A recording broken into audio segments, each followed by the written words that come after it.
அனைவருக்கும் வணக்கம். உயிரின் இயல்புகள் குறித்து திரவிய சங்கரக நூல் கூறுவதை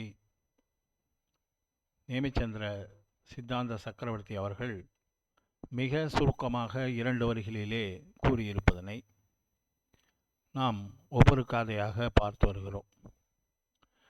இதிலே சம்சாரத்தோ என்ற அந்த ஒரு சொல் 2வது காதையிலே பல பண்புகள் கூறப்படும் போது பிறவியிலே இது உழல்கிறது, உயிரானது பிறவியிலே உழலக்கூடிய பண்பை உடையது என்று அவர் கூறியிருக்கிறார். அந்த பண்பு குறித்து தான் நாம் பார்த்து வருகிறோம். முதலிலே ஜீவஸ்தானம் என்கின்ற ஒரு 14 வகையிலே இந்த உயிர் உடல்களை எடுத்துக்கொள்கிறது என்று நாம் பார்த்தோம். அடுத்த 13வது காதையிலே நமக்கு மார்கணஸ்தானம் குணஸ்தானம் என்ற 2 பற்றி நமக்கு கூறினார். அதில் மார்கணஸ்தானம் 14ஆக இருக்கிறது என்பது குறித்தும் அவற்றினுடைய விளக்கத்தையும் 2 பதிவுகளாக சென்ற 2 பதிவுகளிலே நாம் பார்த்தோம். அதே 13வது காதையிலே குணஸ்தானம் 14ஆக உள்ளது என்றும் அவர் கூறியிருப்பதை நாம் கண்டோம். அப்போ அந்த குணஸ்தானமானது 14ஆக இருக்கிறது என்று சொன்னால் அவை என்ன, அதை பற்றி நாம் தெரிந்து கொள்ள வேண்டியது. இதுதான் இந்த 13வது காதை. மக்கன குண டானேகிய சௌதசகி. இந்த வார்த்தைக்கு தான் நம்ம 2-3 பதிவுகளாக அர்த்தத்தை பார்த்து வருகிறோம். மார்கண குண ஸ்தானங்கள் சௌதச, சவு என்றால் 4, தச 10, 14ஆக இருக்கின்றன. அதை பற்றி தான் நம்ம பார்க்கும்போது மார்கணஸ்தானம் 14 நம்ம பார்த்தோம். அடுத்த இப்போ குணஸ்தானத்தை நம் 14 வகையாக குணஸ்தானம் இருக்கின்றன என்பதனை நாம் காண இருக்கிறோம். குணம் என்றால் என்ன? இப்போ ஜீவஸ்தானம் சொல்லும்போது 14 வகையான உடல்களை கொண்டு ஒரு ஜீவன் பிறக்கிறது என்று நம்ம பார்த்தோம். அதில் பரியாப்தி 7, அப்பரியாப்தி 7, முழுமை அடைந்த உயிர்கள் 7, அந்த 7 உயிர்களிலே முழுமையடையாமல் இருக்கின்ற அந்த பிறவிகளும் 7, 14 பார்த்தோம். அதே போல மார்கணஸ்தானம் என்பது எந்த நிலையிலே ஒருவர் இருக்கிறார் என்பதை தெரிந்து கொள்வதற்காக பார்த்தது குணஸ்தானம்.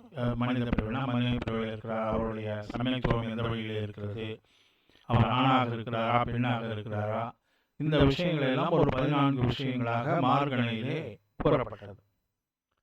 அடுத்ததாக குணஸ்தானம் என்ன என்று சொன்னால் நம்முடைய ஆன்மாவினுடைய இலக்கு. மறுபடியும் அதே தான் நம்ம பார்க்கணும். ஆன்மாவுடைய இலக்கு என்னன்னா தன்னை பற்றி இருக்கின்ற வினைகள் அனைத்தையும் நீக்கிவிட்டு மோட்சத்தை அடைவது. அதே ஒரே ஒரு செயலால் அது நிகழ்ந்து விடாது, ஒரே ஒரு நிலையில் அது நிகழ்ந்து விடாது. இப்போது இருக்கின்ற நிலை அடுத்தது மோட்ச நிலை, அப்படி ஏதாவது இருக்கா? கிடையாது. வழியிலே பயணம் நிறைய இருக்கின்றது. படிப்படியாகத்தான் அந்த உயிர் தன்னை தூய்மைப்படுத்தி கொள்ள வேண்டும். முழு தூய்மை அடைந்தால் மோட்சம் கிடைக்கும். அப்ப படிப்படியாக தூய்மைப்படுத்தி கொண்டே வரும்போது அதனுடைய குணங்கள் சீரடைகின்றன அல்லது மேம்படுகின்றன. அப்படி இருக்கின்ற அந்த நிலையைத்தான் எந்த நிலையிலே எப்படி நாம் செல்ல வேண்டும், எந்த நிலையிலிருந்து அடுத்த நிலைக்கு போவது எப்படி என்பதை காட்டுவதற்காகத்தான் குணஸ்தானம் இருக்கிறது. அந்த குணஸ்தானம் 14 என்பது சமணத்திலே மிக அடிப்படையான எல்லா விஷயங்களிலும் புரிந்து கொள்ளக்கூடியதாக குணஸ்தானம் கூறப்படுகிறது. இதில் பார்த்தோம்னா விளக்கம் கொடுக்கும்போது மோகம் மற்றும் யோகம் உயிரின் அந்தரங்க பரிமாணத்தில் ஏற்றத்தாழ்வுகளை உண்டாக்கக்கூடியவை. அந்தரங்க பரிமாணம் என்பது அந்த ஆன்மாவினுடைய உட்புறத்தை சொல்வது, வெளிப்புறத்தை அல்ல. அதுக்கு காரணமாக இருப்பது என்னன்னா மோகம் என்கின்ற அந்த உணர்வு. மோகத்தால் தான் புறப்பற்றுகள் வருகின்றன, அந்த புறப்பற்றால் தான் வினைகள் வருகின்றன. அந்த வினைகள் வருவதற்கு யோகம் காரணமாக இருக்கிறது. 3 யோகம்: மன, வசன, காயம். மனதில் நாம் சிந்திக்கின்ற சிந்தனை, வசனத்தில் பேசுகின்ற வார்த்தை, காயத்தால் செய்கின்ற செயல், இவைதான் யோகம் என்று கூறப்படுகின்றன. யோகம் என்பது 3 நம்ம மார்கழியில பார்த்தோம்.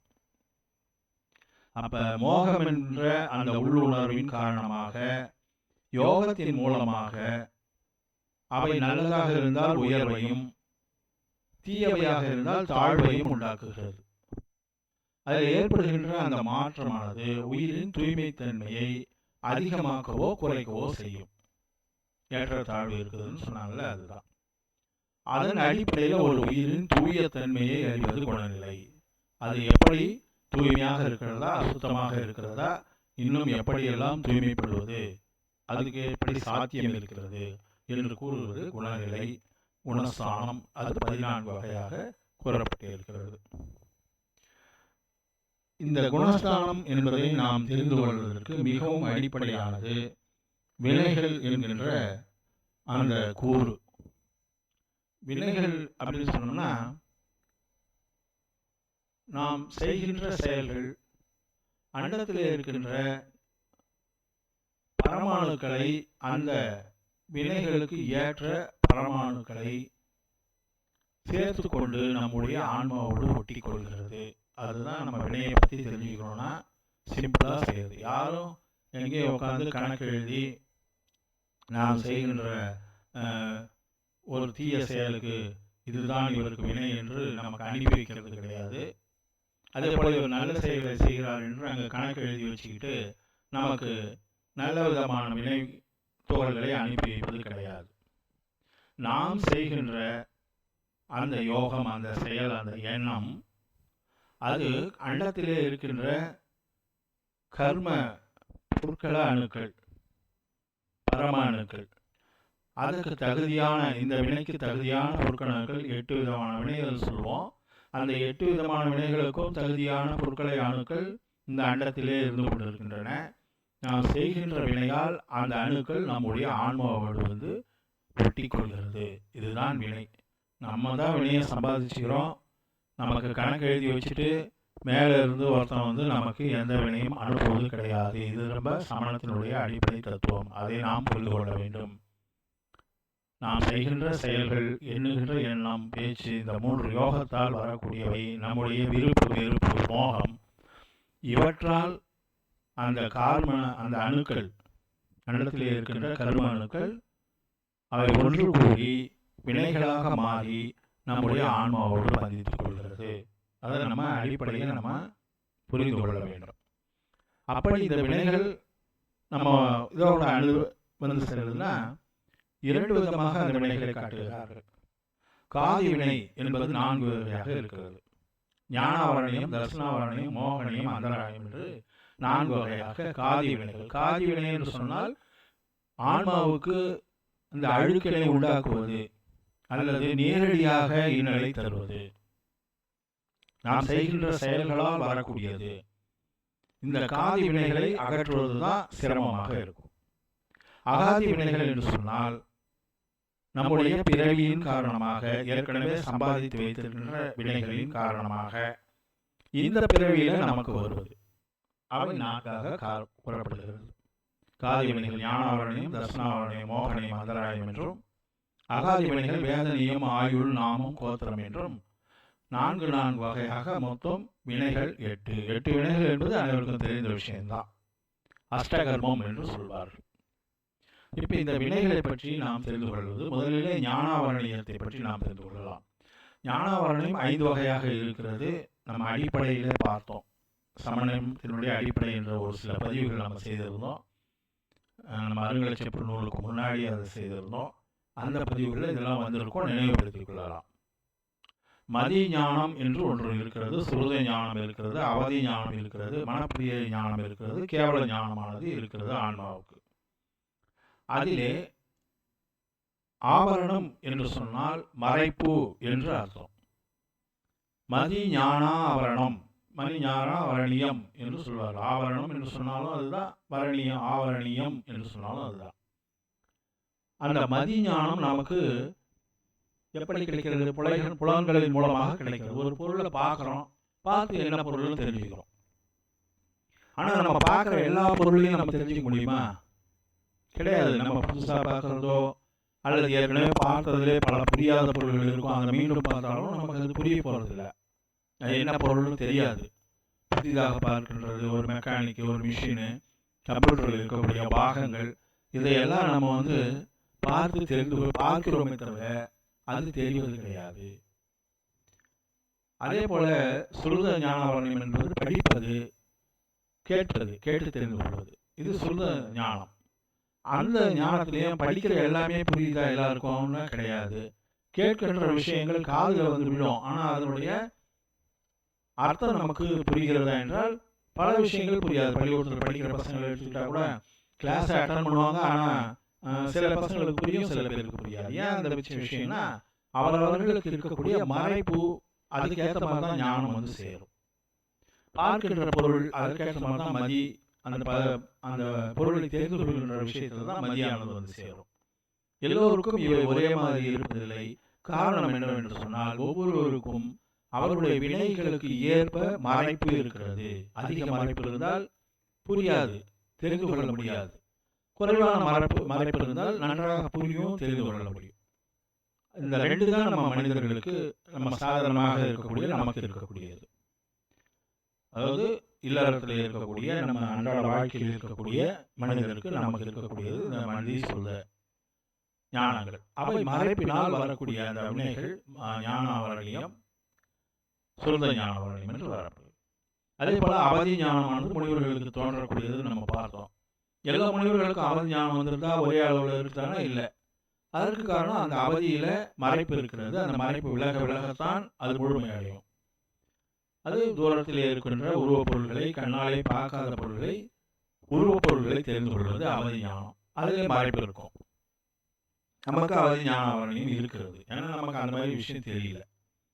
அதே போல மனப்பரிய ஞானாவரணியம் என்பது பிறருடைய மனதிலே இருக்கக்கூடிய விஷயத்தை கண்டுபிடிப்பது, சிந்தனையை தெரிந்து கொள்வது. கேவல ஞானாவரணம் என்பது உலகத்தில் இருக்கின்ற மொத்த பொருள்களையும் அவற்றுடைய 3 கால பரியாயங்களையும் சேர்ந்து கொள்வது கேவல ஞானம். அது இல்லாமல் இருக்கின்ற வகை கேவல ஞானாவரணியம் இருக்கிறது. அப்ப இந்த ஞானங்கள் நமக்கு முழுமை அடைகிற வரைக்கும் அந்த ஆவரணம் இருக்கும். அது ஞானாவரணம் என்று கூறப்படும். அது 5 வகையாக இதில் காட்டுற 5 வகை ஞானம். அந்த 5 வகை ஞானத்திலே மறைப்பு இருப்பது 5 வகை ஞானாவரணியம். தர்சனாவரணியம் என்பது 9 வகையாக நாம் புலன்கள் மூலமாக தெரிந்து கொள்கிறோம், கண்கள் மூலமாகவும் தெரிந்து கொள்கிறோம். அது நம்ம ஏற்கனவே பார்த்தோம். 4 விதமான தரிசனங்கள். சக்ஷு தரிசனம் என்று சொன்னால் கண்ணால் பார்த்து தெரிவது. அசக்ஷு தரிசனம் என்று சொன்னால் கண் அல்லாமல் மற்ற புலன்களால் தெரிந்து கொள்வது.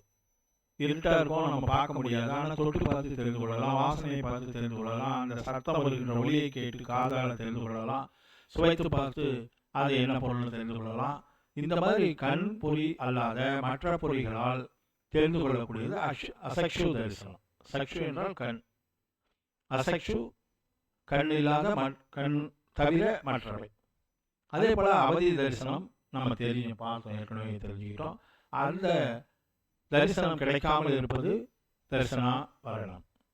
கேவல தரிசனம் மொத்தத்தையும் பார்ப்பது அது கேவல தர்சாவரணியம், அது தெரியாமலே இருக்கும். இவை தவிர நித்ரா என்று ஒன்று, தூக்கம். தூக்கம் என்பது தர்சனாவரணியத்தினுடைய ஒரு பிரிவு. பிரச்சலா என்றால் தூக்கமின்மை அல்லது விழிப்பாக இருப்பது எப்பயுமே பிரச்சலா. அதிலே அடுத்தது பார்த்தீங்கன்னா நித்ரா என்று இருக்கு. நித்ரா என்றால் ஆழ்ந்த உறக்கம். சில பேருக்கு பார்த்தீங்கன்னா எவ்வளவு சத்தம் இருந்தாலும் அந்த சத்தத்தை கேட்டு எழுந்திருக்க மாட்டாங்க, அவ்வளவு ஆழ்ந்த உறக்கத்தில் இருப்பாங்க. நித்ரா என்பது சாதாரண தூக்கம், நித்ரா என்பது ஆழ்ந்த தூக்கம். பிரச்சலா என்பது சில பேருக்கு தூக்கத்தில் பார்த்தீங்கன்னா எழுந்திருச்சு நம்ம தூங்கிட்டு இருக்காரு, நம்ம பேசிட்டு இருக்கோம், அவர் தூக்கத்தில் தான் இருப்பாரு. ஆனால் நம்ம என்ன பேசணுமோ அதை கூட சொல்லுவாங்க. சில பேர் எங்கேயோ பார்த்த மாதிரி அவங்களுக்கு காதில் விடும், முழுமையாக இருக்காது. அதான் இந்த பிரச்சலா என்பது அந்த மாதிரி. இப்போ சில பேர் தூங்கும்போது பார்த்தீங்கன்னா வாய் வழியாக ஜொல்லு ஒழுகும், அது பார்த்தீங்கன்னா முழுமையான தூக்கம் இல்லை, அதுக்கு பேர் பிரச்சலா. பிரச்சனை என்பது தூங்குறதுலேயே விழிப்பாக இருக்கிறது, விழித்திருத்தல் என்று சொல்லலாம். பிரச்சனைனா அது அதிகமாக இருக்கும். அதாவது இந்த மாதிரி நான் சொல்கிற மாதிரி தூக்கத்தில் பேசக்கூடியதெல்லாம் கூட கேட்கும் சில பேருக்கு. இந்த மாதிரி ஜொல் ஒழுக்குதுன்னு சொல்லுவாங்கள்ல, அந்த மாதிரி இருக்கும். ஸ்வனகிருதி என்பது தூக்கத்தில் நடக்கிற அந்த விஷயங்களை உரியது. தூக்கத்திலே கூட சில சில செயல்களை செய்வார்கள். அது ஸ்வனகிருதி என்று கூறப்படும். இதில் தவற சத்திய கிருத்தின்னு இருக்கு, ஸ்நானகிருதி. ஸ்நானகிருதி என்று சொல்வது தூக்கத்தில் நடப்பது போன்றது. அவங்க தூக்கத்தையாக இருக்காங்க, ஆனாலும் விழிப்பிலே ரொம்ப விழிப்பு அதிகமாக இருக்கும். அந்த மாதிரி இவையெல்லாம் தரிசன வர்ணத்தால் வரக்கூடியவை. தரிசன மறைப்பினால் வரக்கூடிய ஆவரணம் என்றால் மறைப்பு. அந்த வினைகள் எல்லாம் இப்போ சக்ஷு தர்சனாவரணம் என்று சொன்னால் அவர் கண் மறைப்பு நிறைய இருக்கும். அதாவது பொருள்களை தெளிவாக கூட பார்த்து தெரிஞ்சுக்க முடியாது. ஒரு 10 பொருள் ஒரு இடத்துல இருக்கும். சில பேர்கிட்ட கேட்டிங்கன்னா அந்த 10 பொருளையும் கரெக்டாக சொல்லுவாங்க, இன்னும் பொருள் இருந்ததுன்னு. சில பேர் என்ன செய்வாங்க, அங்கே ஏதோ பொருள்கள்லாம் இருந்தது, பார்த்தோம் தான், ஆனால் அது என்னென்ன பொருள் ஞாபகத்தில் இல்லைன்னு. அது காரணம் அந்த கண்ணினுடைய பார்வை கூர்மை கம்மியாக இருக்கிறது. அதே போல் தான் தொட்டு பார்த்தே சில பேர் பொருள்களை தெரிந்து கொள்வார்கள். எல்லாருக்கும் அது தெரியாது, அது அசக்ஷு. இந்த மாதிரி அந்த தரிசனங்கள் நமக்கு முழுமையாக கிடைக்காமல் இருப்பது தரிசனாவரணம் அல்லது தரிசனாவரணம். அது 9 வகையாக இருக்கிறது என்பதை நாம் பார்க்கிறோம். அடுத்த மிக முக்கியமானது மோகனியம் என்பதுதான். மோகனிய வினைனா எல்லா வினைகளுக்கும் அரசன் என்று நம்ம மேருமன்றத்திலே கூறுவார். ஏன்னு கேட்டால் இந்த வினை மிகவும் வினைகளை நம்ம விட்டு போகாமல் பார்த்து கொள்வது, ஆசை தான், வேற ஒன்றும் இல்லை. மோகனியம், அந்த மோகனியம் 2 வகையாக இருக்கும். தரிசன மோகனியம், சாரித்திர மோகனியம்னு 2 வகை. தரிசன மோகனத்தில் 3, சாரித்திர மோகனத்தில் 25. இவையெல்லாம் நம்ம ஏற்கனவே பார்த்தது தான். தரிசன மோகனியம் 3 என்னன்னா மித்தியாத்துவம், சமயக் மித்தியாத்துவம், சமயத்துவம். அறியாமையிலே இருப்பது, அறியாமையும் கொஞ்சம் அறிவுடைமையும் சேர்ந்து இருப்பது சமயக் மித்தியாத்துவம். சமயத்துவம் என்றால் மித்தியாத்துவம் கிட்டத்தட்ட அழிஞ்சிடுச்சு, சமயத்துவமானது பிறந்து இருக்கிறது. அதாவது சரியாக புரிந்து கொள்ளக்கூடிய அந்த ஆற்றல் பிறந்து இருக்கிறது. இது தரிசன மோகனத்தினுடைய 3 வகைகள்: மித்தியாத்துவம், சமயக் மித்தியாத்துவம், சமயத்துவம் அல்லது சமயத்துவ பிரகிருதி என்றும் அதை சொல்வார்கள். 2வது வகையாக இருக்கிற சாரித்திர மோகனியம் நாம் பார்த்தோம். குரோதமானம், மாயை, லோபம் என்று 4 வகையான கஷாயங்கள் இருக்கின்றன. அவை 4 வகையாக பிரிந்திருக்கின்றன என்ற விவரத்தை ரொம்ப தெளிவாகவே பார்த்தோம் ஏற்கனவே. அதெல்லாம் நமக்கு உதவும் என்பதற்காக தான் முன்னாடியே அதை நம்ம சொல்லிட்டோம். அதில் 4 வகை என்ன? அனந்தானுபந்தி, எந்த பிறவியிலும் விடாமல் நம்மை தொடர்ந்து வருவது. அப்பிரத்யாக்கியான, நம்ம விட முடியாமல், விடணும்னு நினைக்கிறோம் ஆனால் விட முடியாமல் இருக்கிறது, அது அப்பிரத்யாக்கியானம். பிரத்யாக்கியானம் என்றால் விடுவதற்கு வாய்ப்பு இருக்கிறது, அதை விடுகின்ற வேலையிலே இருக்கிறோம் அல்லது விடுகின்றோம். அந்த கஷாயங்களை நம்ம விடுகின்ற நிலையிலே இருப்பார்கள். சஞ்சுவலனை என்று சொன்னால் விட்டாச்சு நம்ம நினைப்போம், ஆனால் அது மறைந்திருக்கும், லேசாக படிவது போல உள்ளே படிந்திருக்கும். ஏதோ சமயத்தில் அது வெளிப்பட்டுள்ளோம். கோபம் அப்படி வச்சுக்கிட்டோம்னா நம்ம தெரிஞ்சுக்கலாம். எல்லா முனிவருக்கு கூட கோபமே இல்லாத நிலை இருக்கும், அதெல்லாம் விட்டுட்டாங்கன்னு நம்ம நினச்சிக்கிட்டு இருப்போம். ஆனாலும் சில சமயம் தவறான விஷயங்களை பேசும்போதோ, நாம் அவர்கள் சொல்வதற்கு மாறாக, ஆகமத்துக்கு மாறாக நாம் செய்யும்போதோ முனிவர்களுக்கு கோபம் வருது ஒரு சிலருக்கு. அது அந்த மாதிரி சஞ்சீவரான கோபம். அதனால் அனந்தானுபந்தி கஷாயங்கள் 4, அப்பிரத்யாக்கியான கஷாயங்கள் 4, பிரத்யாக்கியான கஷாயங்கள் 4, சஞ்சீவரான கஷாயங்கள் 4. அது ஒவ்வொன்றையும் அப்படியே பேர் சொல்லலாம். அனந்தானுபந்தி குரோதம், அனந்தானுபந்தி மானம், அனந்தானுபந்தி மாயா, அனந்தானுபந்தி லோபம். அப்பிரத்யாக்கியான குரோதம், அப்பிரத்யாக்கியான மானம், இப்படி சொல்வது. அதுதான் அனந்தானுபந்தி, அப்பிரத்யாக்கியான, பிரத்யாக்கியான, சஞ்சீவரான என்று 4 × 4 அவை 16 இருக்கின்றன. அவை தவிர நோகஷாயம் என்று மிகவும் இன்னலை தராத அளவுக்கு மெலிதாக இருக்கக்கூடிய வினைகள் இவை. நேரடியாக ஆன்மாவுக்கு ரொம்ப இன்னலை தராது, இருந்தாலும் இவையும் கஷாயம்தான். இந்த பண்புகளும் இருக்கக்கூடாது, இவற்றையும் விளக்க வேண்டும். அவை என்னென்னா ஹாஷ்யம், சிரிப்பு, கேலி செய்து சிரிக்கிறது போன்றது. ரதி எதை விட்டாலும் விருப்பப்படுறது. அரதி வெறுப்படைவது. சோகம் சோகமாக இருப்பது, பயம். ஜீகுப்சா அருவருப்பு காண்பிப்பது. அடுத்து புருஷ வேதம். இதில் புருஷார்த்தம்னு இருக்கு, அது புருஷ வேதம்னு பார்த்துங்க. புருஷ வேதம் என்று சொன்னால் ஆண் உணர்வு, ஸ்ரீ வேதம் பெண் உணர்வு, நபும்சக வேதம் அலி உணர்வு. இவற்றையெல்லாம் நம்ம பார்த்தோம். அப்ப இவை சாரித்திர மோகனியம் 5ஆக இருக்கிறது. மொத்தம் 28. ஏன்னா தரிசன மோகனியம் 3, சாரித்திர மோகனியம் 25, இவையெல்லாம் சேர்ந்து ஆக 28 மோகனிய வினையுடைய பிரிவு. அதுக்கு அடுத்ததாக அந்தராய வினை. அந்தராயம் என்றால் தடை வினை. நம்ம எல்லாருக்கும் ஒரே மாதிரியான வாய்ப்பு கிடைக்கும். ஆனால் சில பேருக்கு தான் அது முடிவடையும், சில பேருக்கு முடிவடையாது. ஒரு வேலைக்கே 2 பேரும் ஒரே சமமான குவாலிஃபிகேஷனோட போயிட்டு வேலையில் இன்டர்வியூ அட்டன் பண்ணுறாங்க. ஒருத்தருக்கு கிடைக்குது, ஒருத்தருக்கு கிடைக்கல. அந்த மாதிரி இருக்கக்கூடியவை அந்தராயம், தடை வினை என்று பெயர். அது எது தடை செய்யும் நமக்குன்னா, தானம் செய்வதை தடை செய்வது அந்தராயம். தானம் செய்கிற எண்ணம்லாம் இருக்கும், ஆனாலும் அதுக்கு பொருளும் இருக்கும், ஆனால் அது வாய்ப்பு கிடைக்காம இருக்கும். தான அந்தராயம். லாப அந்தராயம். ஒரே மாதிரி வணிகம் செய்துட்டு இருப்பாங்க, ஒருத்தருக்கு லாபம் கிடைக்கும், இன்னொருத்தருக்கு கிடைக்காது. அல்லது நம்ம படிக்கிற விஷயத்துல கூட ஒருத்தர் நல்லா படிப்பார், ஒருத்தர் நல்லா படிக்க மாட்டார். அதெல்லாம் அறிவு லாபம், அந்த லாபம் அந்தராயம். அது கிடைக்காம போகும். போகம், போகமானது எல்லாருக்கும் ஒரே மாதிரி இருக்கிறதுல ஒரு சில பேர் கிடைக்குது, ஒரு சில பேர் கிடைக்காது. போகாந்தராயம். கிடைக்காதவங்களுக்கு போகாந்தராயம் இருக்குன்னு அர்த்தம். அதே போல உபபோக அந்தராயம், வீதி அந்தராயம் என்பது நம்ம வீரத்துக்கு இருக்கக்கூடியது. அதாவது ஒரு செயலை முடிக்கக்கூடிய அந்த வீரியத்துக்கு எல்லோருக்கும் ஒரே மாதிரி இருக்கிறது இல்லை, சில பேருக்கு அதில் தடை ஏற்படுகிறது. அது வீரிய அந்தராயம். அதனால அந்தராயங்கள் 5 வகையாக இருக்கின்றன. நம்ம இப்போ பார்த்தோம். ஞானாவரணியம் 5, தர்சனாவரணியம் 9, மோகனியம் 28, அந்தராயம் 5. இவை அனைத்தும் காதி வினைகள். இன்னும் அகாதி வினைகள் இருக்கின்றன. அவற்றினை நாம் அடுத்த பதிவிலே பார்க்கலாம். இது ஓரளவுக்கு நம்ம புரிந்து கொள்கின்ற அளவில் கொஞ்சம் ஸ்லோவாக தான் போயிட்டுருக்கு.